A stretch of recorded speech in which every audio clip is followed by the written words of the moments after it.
In this video, I'm going to go over our last part of reactions, which is the polymers. So polymers are long chains of monomers that are linked together. So we have these monomer units, which are small molecules that get linked together through a polymerization reaction to create a long chain polymer. The most common example that we have of polymers are plastics, where we see these short chains get linked together to make a very long polyester or other plastics. So those are examples of synthetic polymers, which are the man-made polymers. And we heat plastics up to mold them into the shapes that we want. But there's also natural polymers that we study more in biology courses, things like cellulose, starch, and proteins. So when we name polymers, it's usually written with the prefix poly, which means many, before the name of the monomer, but quite often the common name is used for naming rather than the IUPAC name because these names become quite cumbersome. So the two main ways of creating polymers are addition polymerization and condensation polymerization. So with addition polymerization, we start out with a carbon-carbon double bond in our monomers. So see how we have the double bond here in all of these monomer units.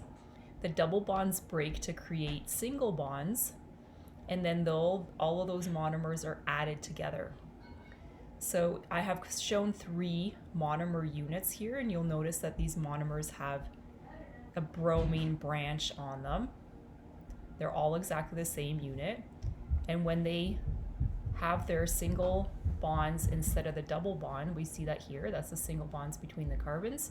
So once that double bond breaks to create the single bond, we have a spot available for the next unit to bond beside it. So we say to the N. Okay, so to the N means many, many times repeated. So if we want to draw 3 repeating units of the addition polymer formed from vinyl chloride, so vinyl chloride, that's a common name for our monomer here, which is really chloroethene.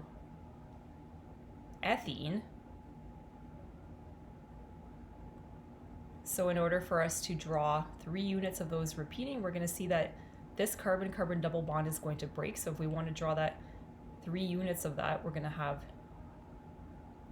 3 of those 2 carbons, so that's 6 carbons altogether. And we're drawing this as a polymer unit, so it's going to be to the N. We put it in square brackets like that with the bond showing that it's connected to more outside the brackets. And then we just have to put on all of our other pieces here. So we see that we have the chloro, so we have to make sure that we have a chlorine group either above or below. It doesn't matter if we put it above or below the plane here. Every second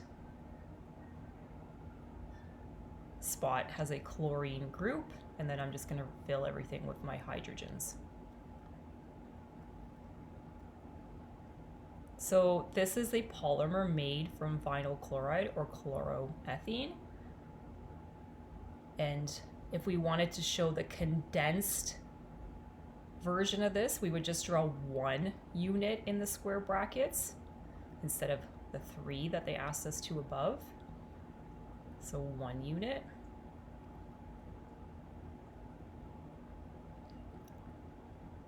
And if we had to name this, again, we're going to name poly, and then our monomer name, so the old-fashioned name would be polyvinyl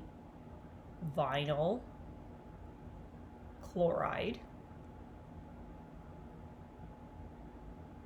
and the IUPAC name for that would be polychloroethene.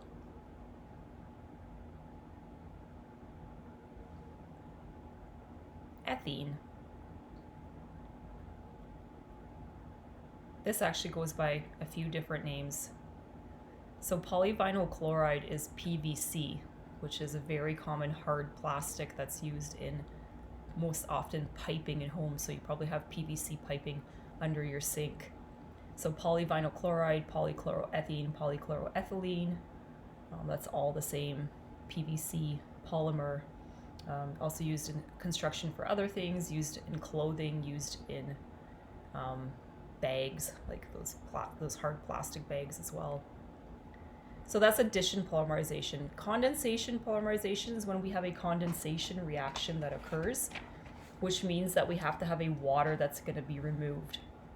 So this happens when we form either an ester or an amide bond and we remove the water. So each of the monomer must have two functional groups this time, one at either end of the molecule. So if we create a polymerization reaction with an ester, then we make a polyester. And if we do a polymerization reaction with an amide, then we make a polyamide. And the common term for polyamide is actually nylon.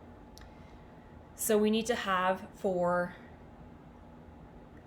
having the monomer having two ends. So you see here how this alcohol it's a diol because it's got two alcohol ends, and this carboxylic acid it's a dicarboxylic acid because it's got the two carboxylic acid groups.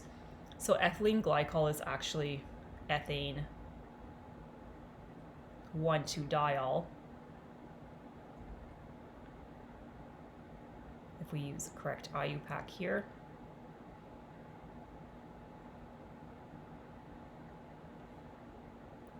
And then terephthalic acid was benzene 1,4-dicarboxylic acid.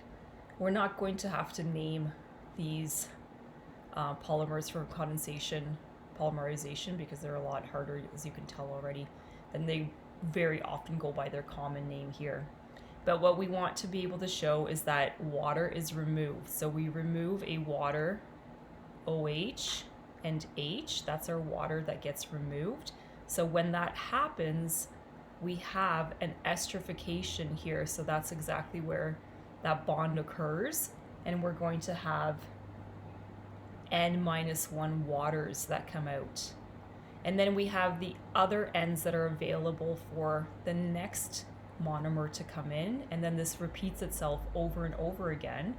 So we keep taking out waters and keep combining the diols and the dicarboxylic acids to make this polyester. So here, if we had now an amine, because I can see I have a nitrogen group and I have a dicarboxylic acid, so I have a diamine and a dicarboxylic acid. I'm going to remove water, so I'm going to remove OH and H. And when that happens, at that exact spot, my nitrogen is now going to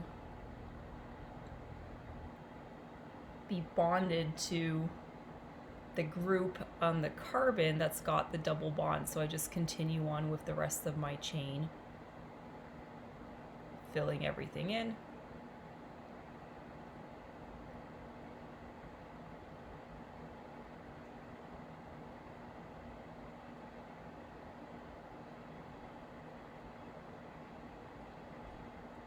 And at the ends, I have to remember to show that it's going to be available to bond again. So I have to leave my end open.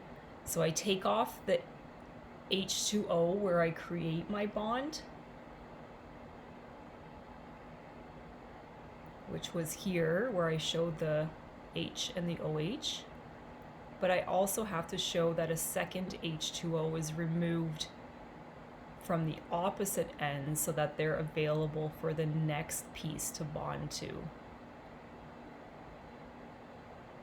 So that's why I have to be careful how I draw those square brackets where another H2O has come out. So on this end here, I have to just make it an NH because the other H comes out here. And on this end, I have to remove the OH. So I've lost this H and this OH here. So my ends are open for the next monomers to come in. So this is going to be plus N-1 H2Os again. And there we've made a nylon, which is a polyamide.